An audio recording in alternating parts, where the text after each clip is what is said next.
ओम शांति। 6 दिसंबर 2020 अव्यक्त बाप दादा के महावाक्य। ओरिजिनल डेट 20 फरवरी 1987। याद, पवित्रता और सच्चे सेवाधारी की 3 रेखाएं। आज सर्वस्नेही विश्व सेवाधारी बाप अपने सदा सेवाधारी बच्चों से मिलने आए हैं। सेवाधारी बाप दादा को समान सेवाधारी बच्चे प्रिय हैं। आज विशेष सर्व सेवाधारी बच्चों के मस्तक पर चमकती हुई विशेष 3 लकीरें देख रहे हैं। हर एक का मस्तक त्रिमूर्ति तिलक समान चमक रहा है। यह 3 लकीरें किसकी निशानी है? इन 3 प्रकार के तिलक द्वारा हर एक बच्चे के वर्तमान रिजल्ट को देख रहे हैं। एक है संपूर्ण योगी जीवन की लकीर, दूसरी है पवित्रता की रेखा व लकीर, तीसरी है सच्चे सेवाधारी की लकीर। तीनों रेखाओं में हर बच्चे की रिजल्ट को देख रहे हैं। याद की लकीर सभी की चमक रही है, लेकिन नंबरवार है। किसी की लकीर व रेखा आदि से अब तक अव्यभिचारी अर्थात सदा एक की लगन में मगन रहने वाली है। दूसरी बात, सदा अटूट रही है।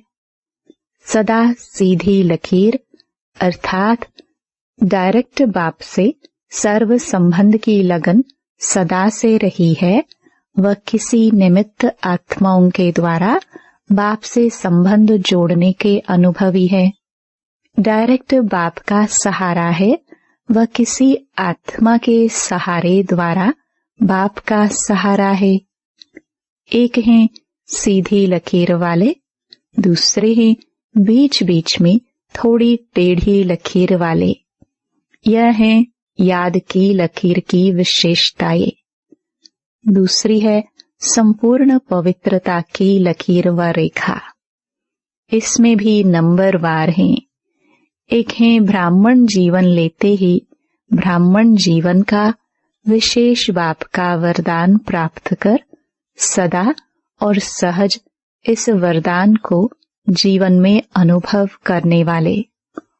उन्हों की लकीर आदि से अब तक सीधी है। दूसरे ब्राह्मण जीवन के इस वरदान को अधिकार के रूप में अनुभव नहीं करते। कभी सहज, कभी मेहनत से, बहुत पुरुषार्थ से अपनाने वाले हैं। उन्हों की लकीर सदा सीधी और चमकती हुई नहीं रहती है। वास्तव में याद व सेवा की सफलता का आधार है पवित्रता। सिर्फ ब्रह्मचारी बनना यह पवित्रता नहीं, लेकिन पवित्रता का संपूर्ण रूप है ब्रह्मचारी के साथ साथ ब्रह्मचारी बनना। ब्रह्मचारी अर्थात ब्रह्मा के आचरण पर चलने वाले, जिसको फॉलो फादर कहा जाता है, क्योंकि फॉलो ब्रह्मा बाप को करना है। शिव बाप के समान स्थिति में बनना है, लेकिन आचरण व कर्म में ब्रह्मा बाप को फॉलो करना है। हर कदम में ब्रह्मचारी। ब्रह्मचर्य का व्रत सदा संकल्प और स्वप्न तक हो।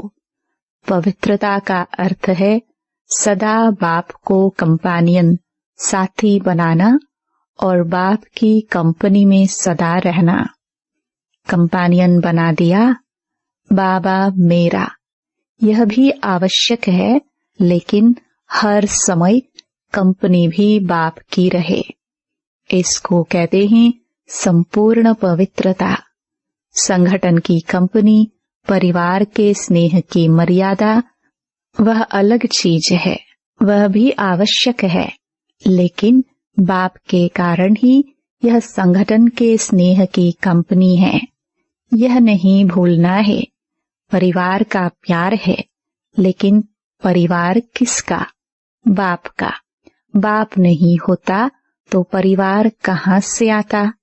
परिवार का प्यार, परिवार का संगठन बहुत अच्छा है, लेकिन परिवार का बीज नहीं भूल जाए।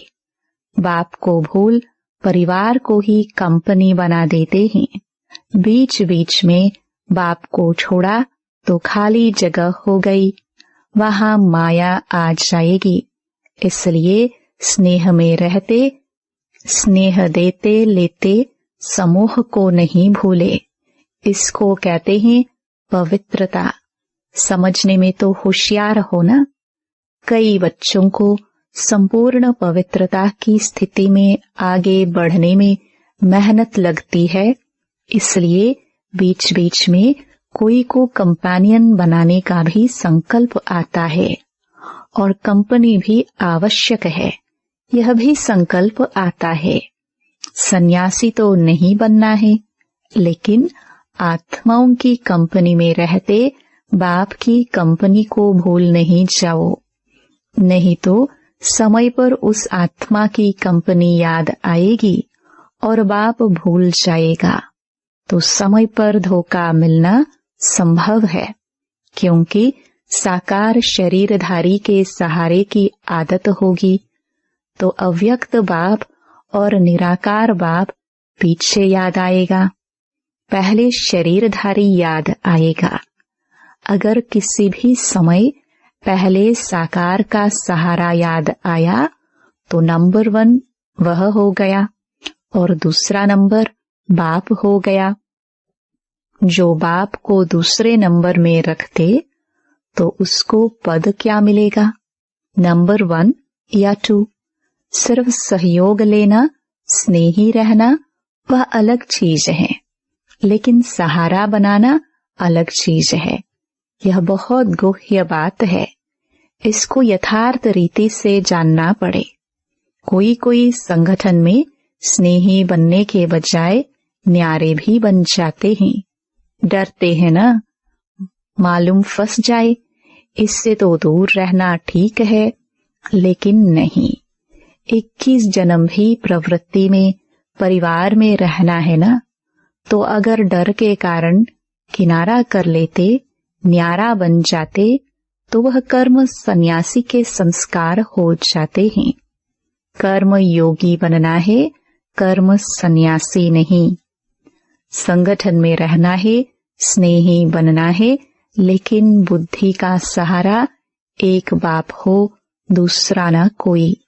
बुद्धि को कोई आत्मा का साथ व गुण व कोई विशेषता आकर्षित नहीं करे। इसको कहते हैं पवित्रता। पवित्रता में मेहनत लगती। इससे सिद्ध है वरदाता बाप से जन्म का वरदान नहीं लिया है। वरदान में मेहनत नहीं होती। हर ब्राह्मण आत्मा को ब्राह्मण जन्म का पहला वरदान पवित्र भव, योगी भव का मिला हुआ है। तो अपने से पूछो, पवित्रता के वरदानी हो या मेहनत से पवित्रता को अपनाने वाले हो? यह याद रखो कि हमारा ब्राह्मण जन्म है। सिर्फ जीवन परिवर्तन नहीं, लेकिन ब्राह्मण जन्म के आधार पर जीवन का परिवर्तन है। जन्म के संस्कार बहुत सहज और स्वतः होते हैं। आपस में भी कहते हो ना, मेरे जन्म से ही ऐसे संस्कार है। ब्राह्मण जन्म का संस्कार है ही योगी भव, पवित्र भव। वरदान भी है, निजी संस्कार भी है। जीवन में 2 चीजें ही आवश्यक है, एक कंपेनियन, दूसरी कंपनी।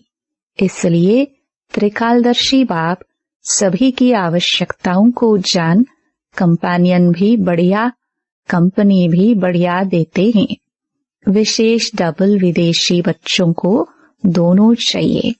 इसलिए बाप दादा ने ब्राह्मण जन्म होते ही कंपेनियन का अनुभव करा लिया, सुहागिन बना दिया। जन्मते ही कंपेनियन मिल गया ना। कंपेनियन मिल गया है व ढूंढ रहे हो तो पवित्रता निजी संस्कार के रूप में अनुभव करना। इसको कहते हैं श्रेष्ठ लकीर अथवा श्रेष्ठ रेखा वाले। फाउंडेशन पक्का है ना। तीसरी लकीर है सच्चे सेवाधारी की। यह सेवाधारी की लकीर भी सभी के मस्तक पर है। सेवा के बिना भी रह नहीं सकते। सेवा ब्राह्मण जीवन को सदा निर्विघ्न बनाने का साधन भी है, और फिर सेवा में ही विघ्नों का पेपर भी ज्यादा आता है। निर्विघ्न सेवाधारी को सच्चे सेवाधारी कहा जाता है। विघ्न आना यह भी ड्रामा की नोंद है। आने ही हैं और आते ही रहेंगे, क्योंकि यह विघ्न या पेपर अनुभवी बनाते हैं। इसको विघ्न ना समझ अनुभव की उन्नति हो रही है, इस भाव से देखो तो उन्नति की सीढ़ी अनुभव होगी।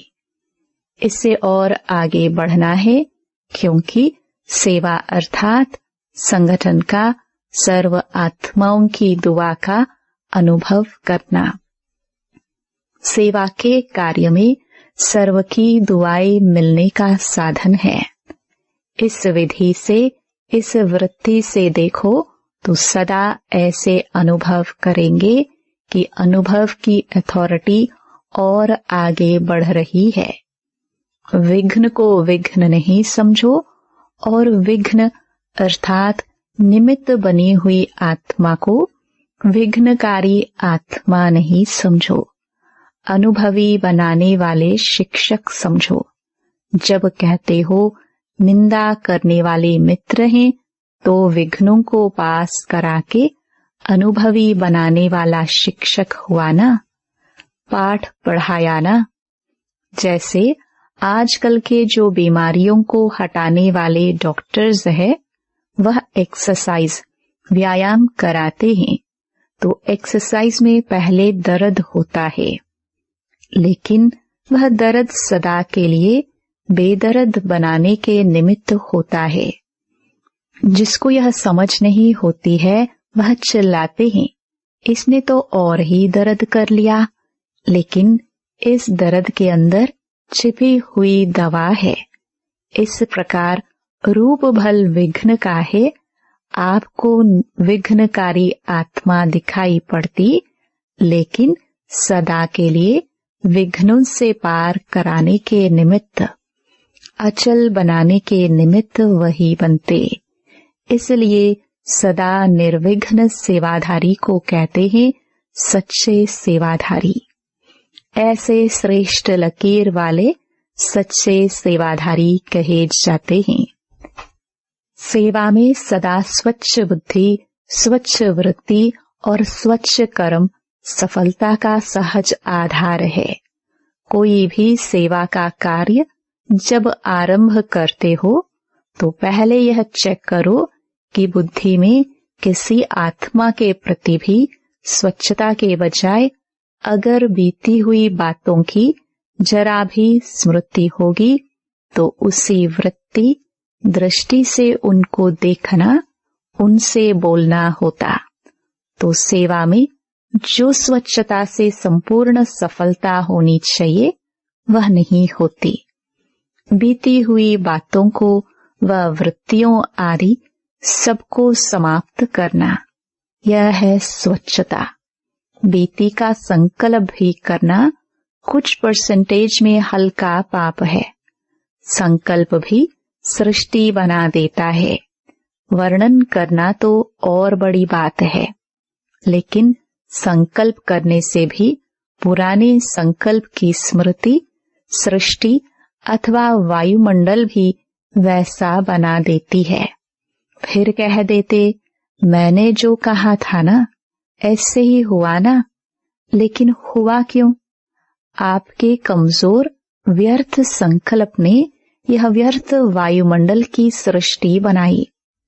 इसलिए सदा सच्चे सेवाधारी अर्थात पुराने वाइब्रेशन को समाप्त करने वाले, जैसे साइंस वाले शस्त्र से शस्त्र को खत्म कर देते हैं, एक विमान से दूसरे विमान को गिरा देते हैं, युद्ध करते हैं तो समाप्त कर देते हैं ना। तो आपका शुद्ध वाइब्रेशन को इमर्ज कर सकता है और व्यर्थ वाइब्रेशन को समाप्त कर सकता है। संकल्प को समाप्त कर सकता है।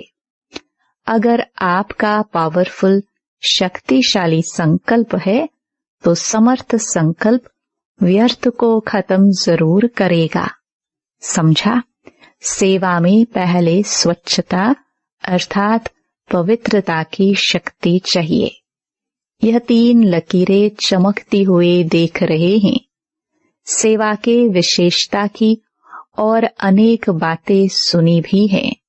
सब बातों का सार है निस्वार्थ निर्विकल्प स्थिति से सेवा करना सफलता का आधार है। इसी सेवा में ही स्वयं भी संतुष्ट और हर्षित रहते और दूसरे भी संतुष्ट रहते। सेवा के बिना संगठन नहीं होता। संगठन में भिन्न भिन्न बातें, भिन्न भिन्न विचार, भिन्न भिन्न तरीके, साधन यह होना ही है।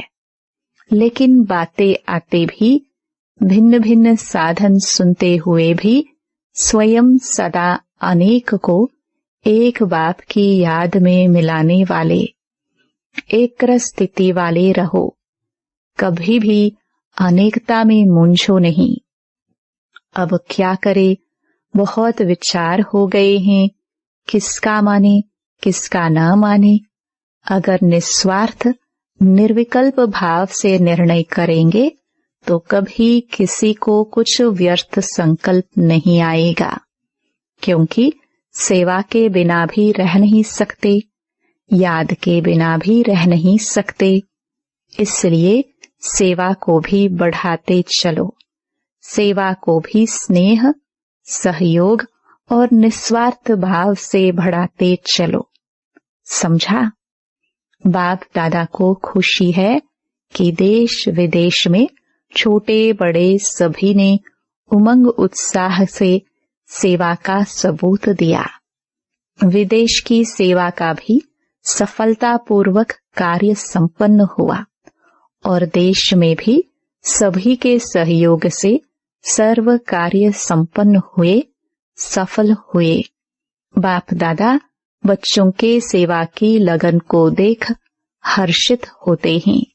सभी का लक्ष्य बाप को प्रत्यक्ष करने का अच्छा रहा और बाप के स्नेह में मेहनत को मोहब्बत में बदल कार्य का प्रत्यक्ष फल दिखाया।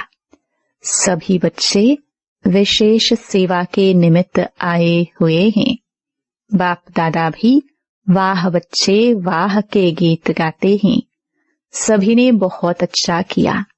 किसी ने किया, किसी ने नहीं किया, यह है नहीं।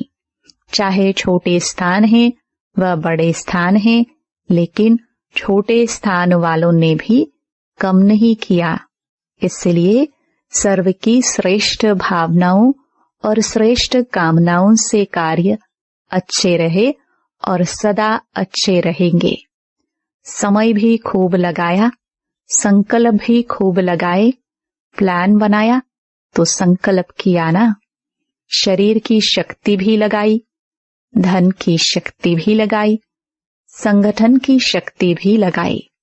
सर्व शक्तियों की आहुतियों से सेवा का यज्ञ दोनों तरफ देश और विदेश सफल हुआ। बहुत अच्छा कार्य रहा।